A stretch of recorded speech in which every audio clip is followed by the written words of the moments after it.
beginning. When I was 18 years old, I moved to China. Yes, I moved to China by myself. Hey there, I'm sitting in my car right now in Shiga Prefecture in Japan, where I live. I'm 33 years old.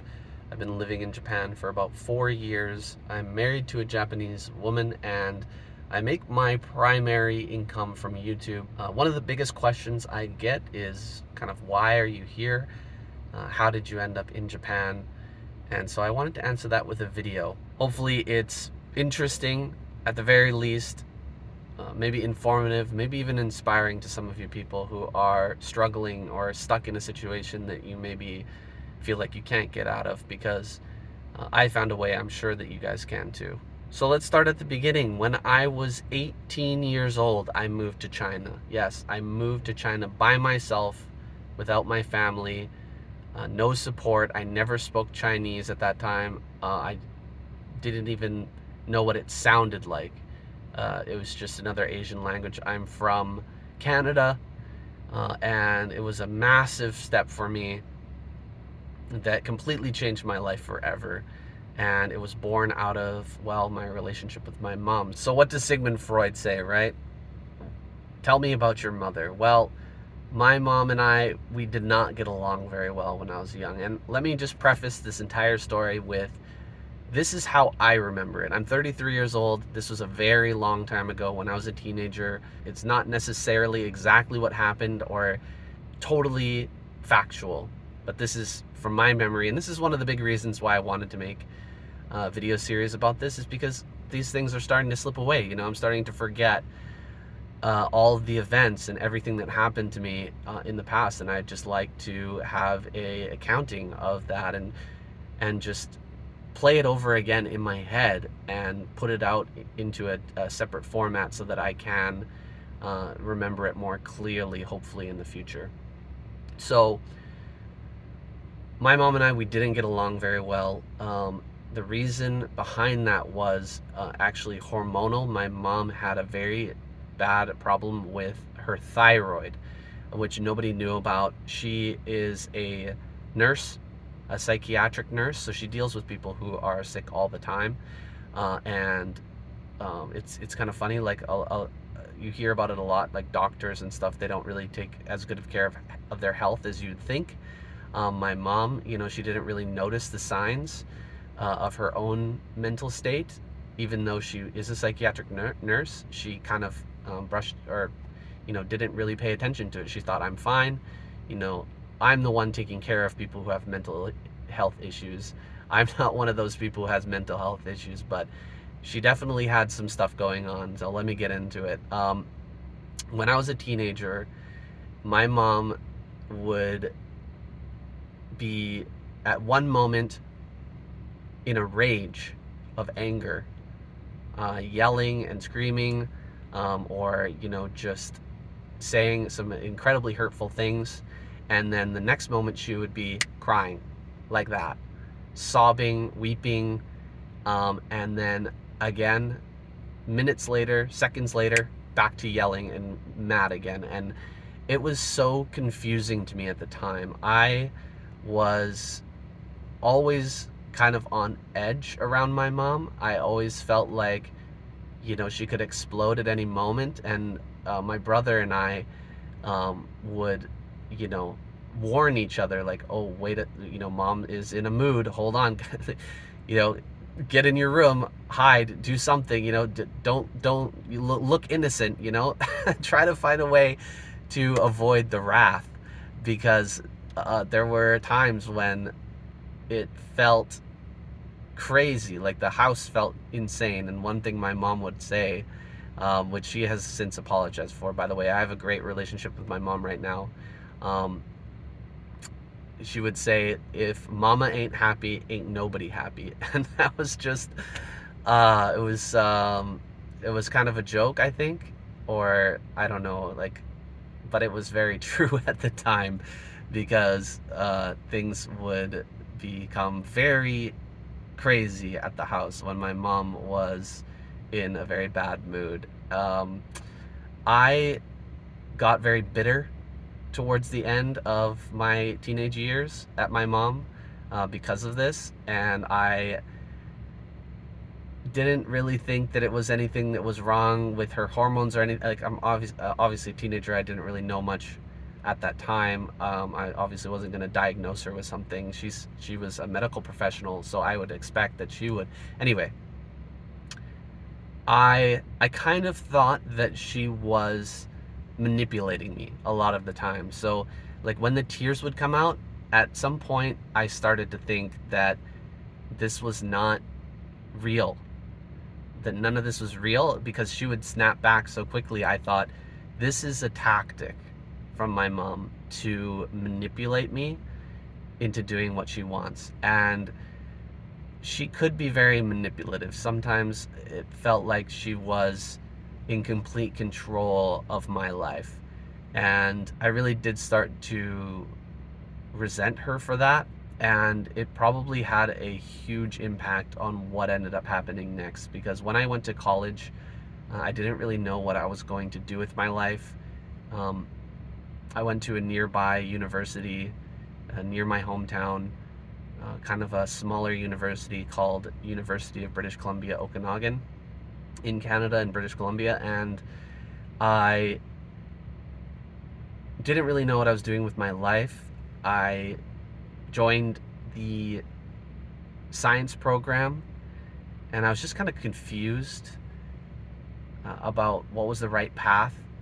I had really good marks in school, and I really didn't try that hard, but I was capable of working very hard. I was a avid sports player. I did judo, so I had a little bit of contact with Japanese language before ever moving to Japan, but I didn't really care that much, and I didn't really know what I wanted to do. I was very skeptical about the whole society. I graduated in 2009, and that was right in the financial crisis. And I watched a lot of movies, and I learned a lot about the financial crisis, and I thought, this whole thing is kind of screwy, you know? I don't really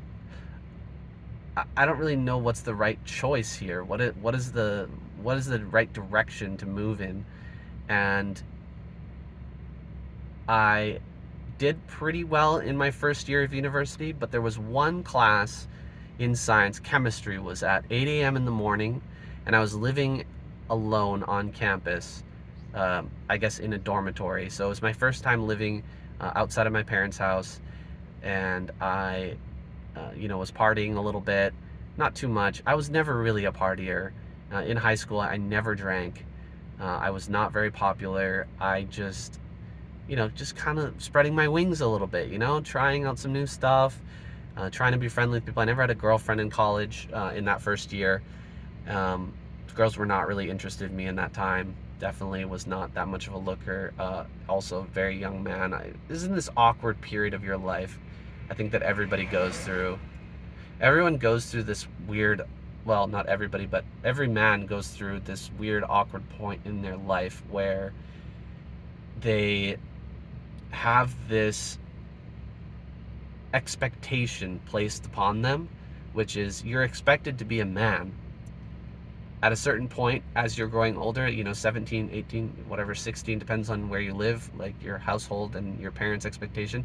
Eventually the expectation is placed on you that now you need to become a man. But you're not respected as a man. You are a child in your parents' eyes and in society's eyes, really. The expectations are there of you to be a man, but the respect is not there. And it's just it's a weird growth moment in your life that is such a struggle to get through. And I was struggling through that time at that moment. I was living on campus. I decided not to get my own food card so that I wasn't buying food at the campus because it was very expensive. I decided instead I was going to every week take a 30-minute trip to the grocery store, carry all my bags back for the week of groceries, another 30 minutes by bus back. And so that took a lot of time, of course. Cooking took a lot of time. I'm not making excuses. The 8 a.m. class I should have been able to get to, but I was not present in most of that class. I skipped so many days eventually I failed that class. And so at the end of my first year, my parents found out about that one failed class, and my mom's response to me was, maybe college is not for you. Maybe you need to do something else with your life. Maybe you need to just get a job. Go work at a restaurant or something. Go work. And I had jobs when I was a kid. I actually worked at a restaurant and I worked at a supermarket as well. So I had jobs before. It's not like I had never worked before, but she thought that, maybe there was a different path for me, and that, college just wasn't for me, which really kind of hurt me. I'll be honest, it really hurt me kind of bad. I don't know. I felt like there wasn't any trust, there wasn't any belief that I was any good,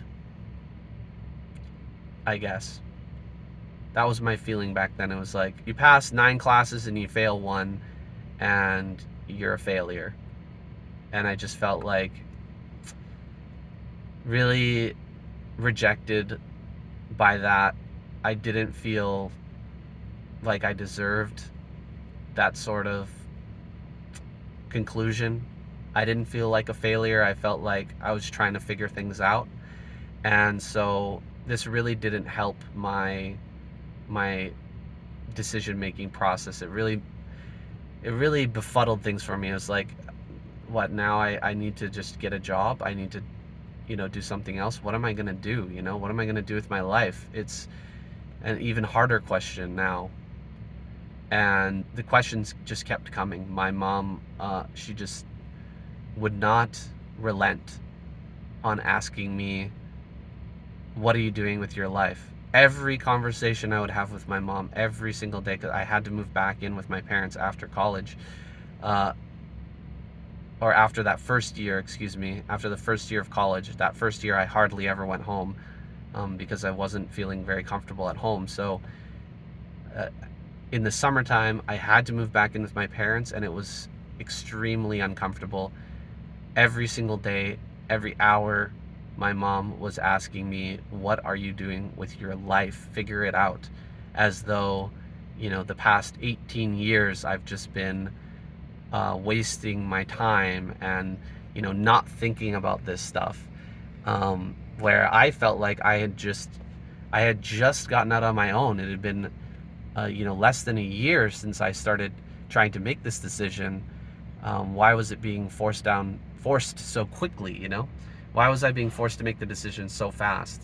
I hadn't even, seen the world. I haven't seen anything. I haven't done anything. I haven't learned anything yet, or I've learned very little. So I felt like I was being pushed so hard to make a decision. And my mom, within, couple of weeks of me coming home, was telling me that, you either find a job or you're out.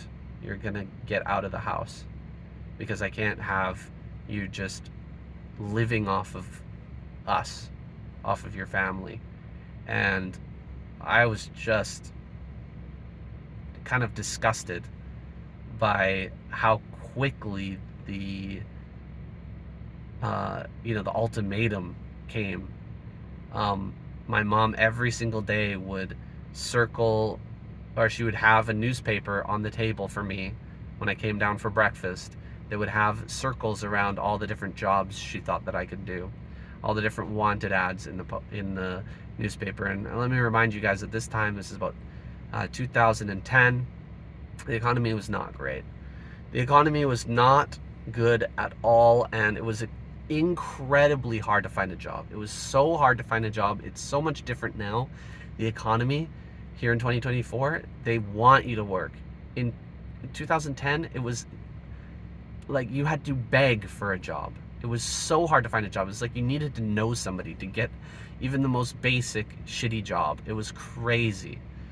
And the jobs that she was circling, sometimes I had no qualification for at all, and I was just so frustrated with like the kind of attempt to help that she was making that was like not helpful. Do you know what I mean? Like, almost worse than not trying to help is like trying to help in an unhelpful way. I don't know if you guys know that feeling, but I really was frustrated at that time. And then one day I came down and I saw the newspaper, and circled was an ESL, English speaking, English second language teaching class. And my mom said, yeah, that's one of my friend's son. He's teaching in Japan. And he loves it. And I said, wow, that's interesting. So I could go and live in a different country. That's pretty far. That's cool. Like, I could go live somewhere else. Because I just wanted to get out of there, right? And so I said, yeah, let me take this class.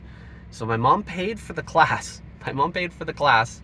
And she was excited. She was, oh wow, Scott's gonna take this class. So I went and took the class, and it was a bunch of older people and me. I was like the youngest person there.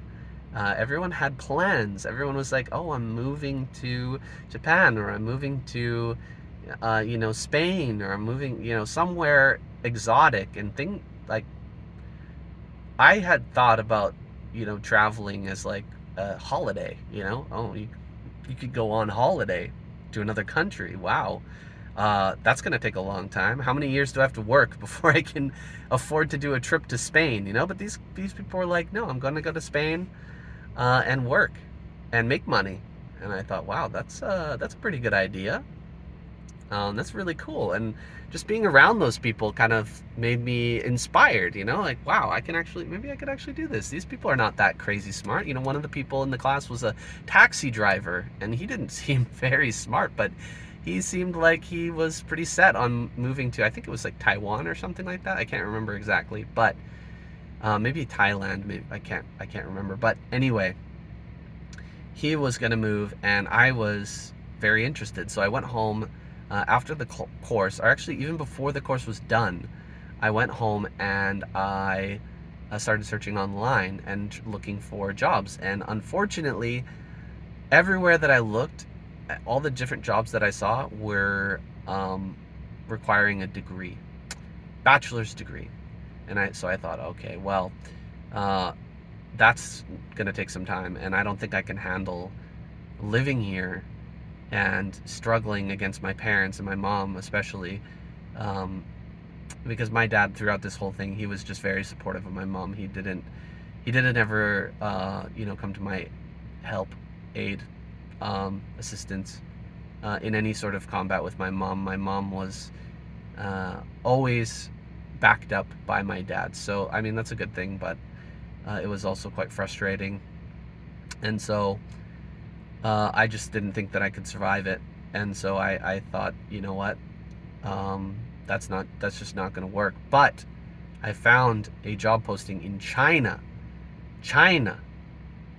What the hell do I know about China? China's a million miles away. I literally had no clue at all about China. But they said that you can come there, you don't need a bachelor degree, and you can get a 1-year contract. I contacted them, I talked to them online, and had a video call, Skype, of course, back then. And they said that, yeah, we would love to have you. So I signed a contract, and I talked to my parents about it. I talked to my mom. I showed her the contract. She said it looked good, and it was for a year, and it made okay money. Wasn't great, but the cost of everything is going to be cheap in China, I assumed, and I was right. Of course, it is very, very cheap over there. And so I signed it, and my mom bought me the ticket to fly to China, a one-way ticket to China.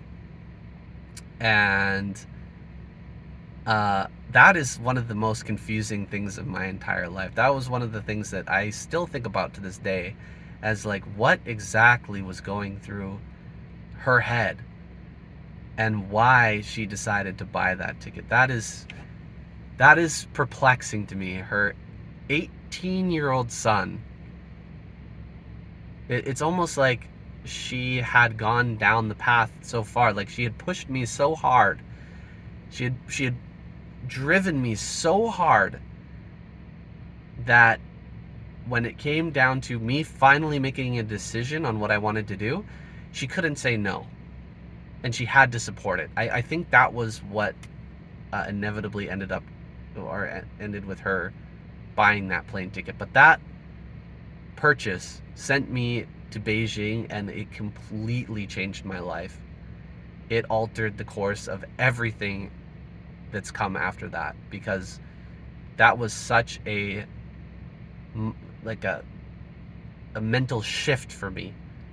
And I'll talk about that in the next episode. It was just such a massive turning point in my life that I really think that I need to think about it more and figure out the best way to explain it before really talking about it. But I just wanted to make this video to tell you about why and how I ended up on this path.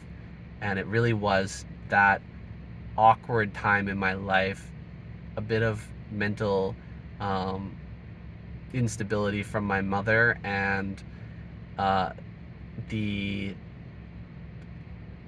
awkward point of being a man and having the responsibilities of a man, or having the expectations of a man, but then not having the respect that a man has. And I really wanted that respect, and I felt like I needed to get away.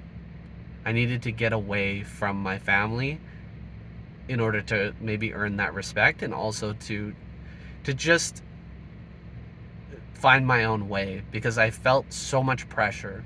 I felt such a weight on me. I felt so like such a force in my back, people pushing me, that I couldn't breathe. It was like being like an elephant on your chest, just crushing weight of expectation and the unknowable future.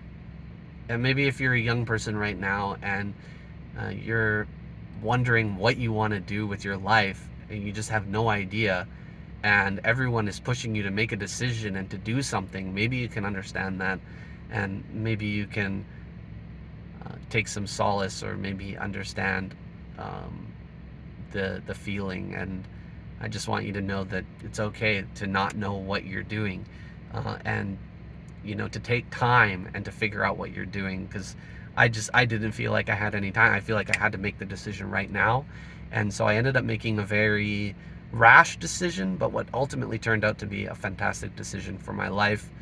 It could have easily gone a different way, though, if I had done something, if I hadn't maybe or if I hadn't seen that article, and I hadn't thought that maybe I could do that, maybe if I didn't have the confidence to just go for it, maybe I would have made a crazy bad decision. Who knows? But anyway, guys, that's it. See you in the next one.